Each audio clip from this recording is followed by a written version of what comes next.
जैसे कि आप सभी जानते ही हैं कि अदित की हो चुकी है वापसी, लेकिन अदित मंगल को पहचान क्यों नहीं रहा है? क्या अदित चल रहा है कोई चाल या फिर इसके पीछे है कोई बड़ी वजह? आज इसी की फुल अपडेट लेकर आई हूं मैं इस वीडियो में, इसलिए वीडियो को बिना स्किप किए अंत तक ज़रूर देखिएगा। और अगर आप हमारे चैनल द फिल्मी रास लीला पर अगर नए हैं तो सब्सक्राइब करना बिल्कुल भी ना भूलें। तो चलिए देरी ना करते हुए आज की इंटरेस्टिंग वीडियो को स्टार्ट करते हैं। जैसे कि आपने देखा ही था कि मंगल अदित को पहचान लेती है, लेकिन यहाँ पर अदित कोई भी रिस्पॉन्स नहीं करता है और वो मंगल से दूर भागने की कोशिश करता हुआ दिखाई देगा। जी बिल्कुल, आपको बता दें कि आने वाले एपिसोड में भी कुछ ऐसा ही होगा जहाँ पर मंगल उसका पीछा करेगी, लेकिन अदित यहाँ पर भी मंगल की बात नहीं सुनेगा और वो सिर्फ वहाँ से भागता हुआ दिखाई देगा। तभी अचानक से सामने से माता रानी की चौकी आ रही होगी और वहाँ पर सब लोग होली का त्यौहार मना रहे होंगे। इसी बीच अदित को भी काफ़ी सारा कलर लग जाता है, जिससे कि मंगल नहीं पहचान पाती है। अब अदिति यहाँ पर अपना कलर साफ करने के लिए पानी के लिए नल के पास जाता है, बट उससे नल नहीं चलता। इधर मंगल जाती है और बाल्टी भर के पानी उसके ऊपर डाल देती है, लेकिन यहाँ पर वो अदित से बहुत कुछ कहने की कोशिश करती है, बट यहाँ भी अदित उसकी बात नहीं सुनता है और उसको इग्नोर कर देता है। तभी मंगल नोटिस करती है कि एक लड़का पीछे से आता है और वो अदित को किसी दूसरे नाम से पुकारता है। जी बिल्कुल, आपको बता दें कि यहाँ पर अदित को उसके नाम से नहीं बल्कि किसी और नाम से वो उसको बुलाएगा और अपने साथ ले जाएगा कि मैं तुम्हें इतनी देर से ढूंढ रहा था, तुम कहाँ घूम रहे थे। अब यहाँ पर अदित कोई रिस्पॉन्स नहीं करता है, सिर्फ मंगल की तरफ देखता है और उस लड़के के साथ वहाँ से चला जाएगा, जिसके चलते यहाँ पर मंगल कंफ्यूज्ड हो जाती है कि अदित जी ऐसा क्यों कर रहे हैं।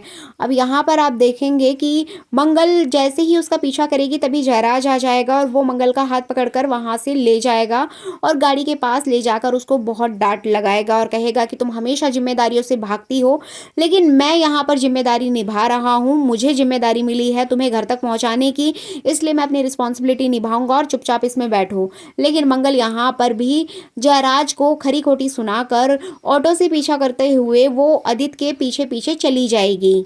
यहाँ पर आप देखेंगे कि अदित अपनी बाइक से जा रहा होता है और पीछे से मंगल ऑटो से जाएगी और इधर अदित चला जाएगा एक घर के अंदर। जी बिल्कुल, आपको बता दें कि अदित एक घर के अंदर चला जाएगा जहाँ पर मंगल ऑटो रुकवाकर वो भी उस घर के अंदर जाएगी और यहाँ पर आमना सामना होगा अदित और मंगल का। जी बिल्कुल, अदित एक घर में रहता है और उसी घर की गलियों के बीच में घुसते घुसते कहीं ना कहीं से मंगल को घर मिल जाएगा और वहाँ पर मंगल पहुँच जाएगी और वो सबसे पहले अदित के आमने सामने खड़े होकर उससे सवाल जवाब करते हुए नजर आएगी कि अदित जी, आप हमेशा रिश्तों से दूर भागते हुए नजर आए हैं। हमेशा आपने वही किया है, जब आप हम लोगों से दूर भागते हैं, अपने बच्चों से दूर भागते हैं और आज भी आप वही कर रहे हो।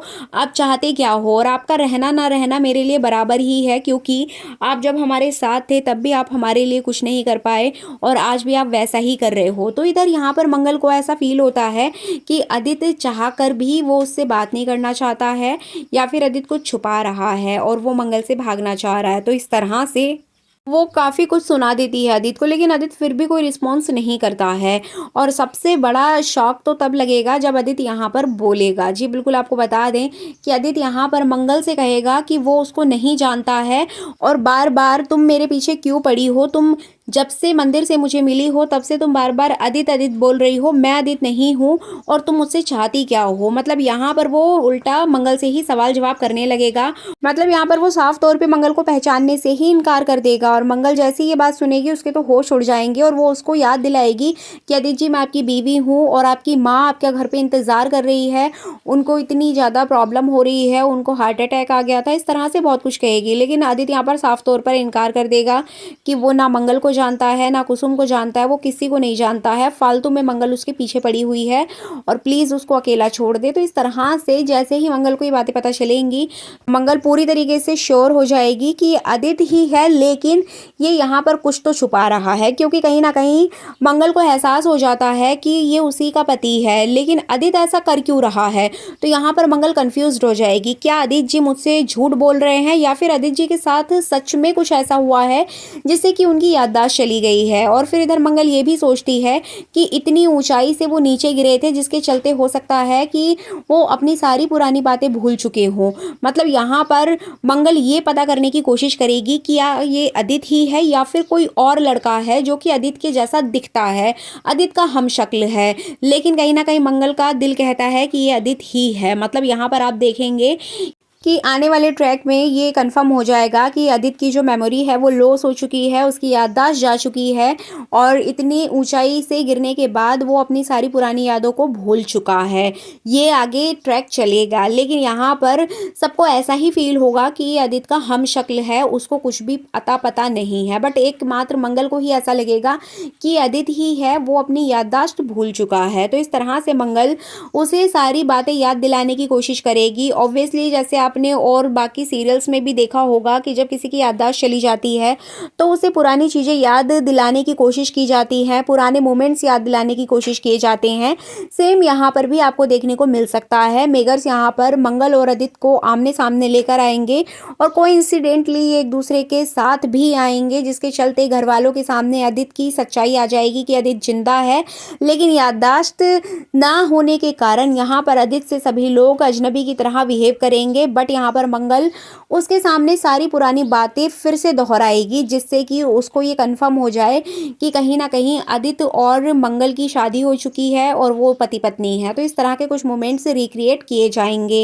इधर दूसरी तरफ ईशाना की शादी का ट्रैक चलाया जाएगा।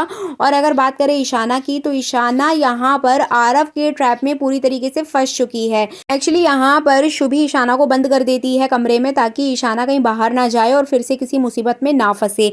लेकिन तभी यहाँ पर आरव का कॉल आएगा ईशाना के पास और वो ईशाना से कहेगा कि ईशाना तुम प्लीज़ जहाँ कहीं भी हो जल्दी से घर आ जाओ, मैं अपने रूम पर हूँ और मैं यहाँ पर नूडल्स बना रहा था, जिससे कि मुझसे गैस का जो पाइप होता है वो लीक हो रहा है और पूरी तरीके से पूरे रूम में गैस लीक हो गई है और मैं बहुत बड़ी मुसीबत में हूँ, प्लीज़ तुम आ जाओ। अब जैसे ही ये बात ईशाना सुनेगी, उसके पैरों तले ज़मीन खिसक जाएगी। इधर दरवाज़ा ऑलरेडी बाहर से लॉक है।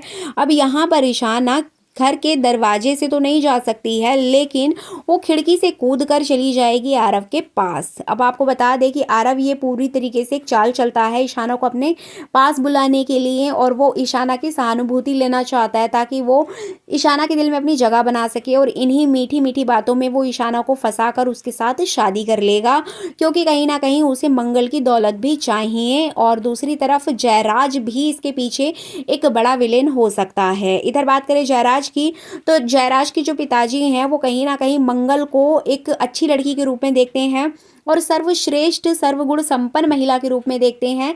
इस तरह से कहीं ना कहीं वो सुदेश जी के सामने जयराज और मंगल के रिश्ते की बात भी करते हुए दिखाई देंगे। ये भी कुछ अपडेट्स आ रही हैं। मतलब जहां एक और मंगल और जयराज के रिश्ते की बात चलेंगी, वहीं दूसरी ओर आदित्य की एंट्री हो चुकी है और आदित्य की एंट्री के साथ पुरानी परतें भी खुलने वाली हैं। तो मतलब कहीं ना कहीं मंगल की ज़िंदगी में फिर से आदित्य और जयराज दोनों एक साथ आएंगे, लेकिन मंगल किसे चुनेगी ये देखना इंटरेस्टिंग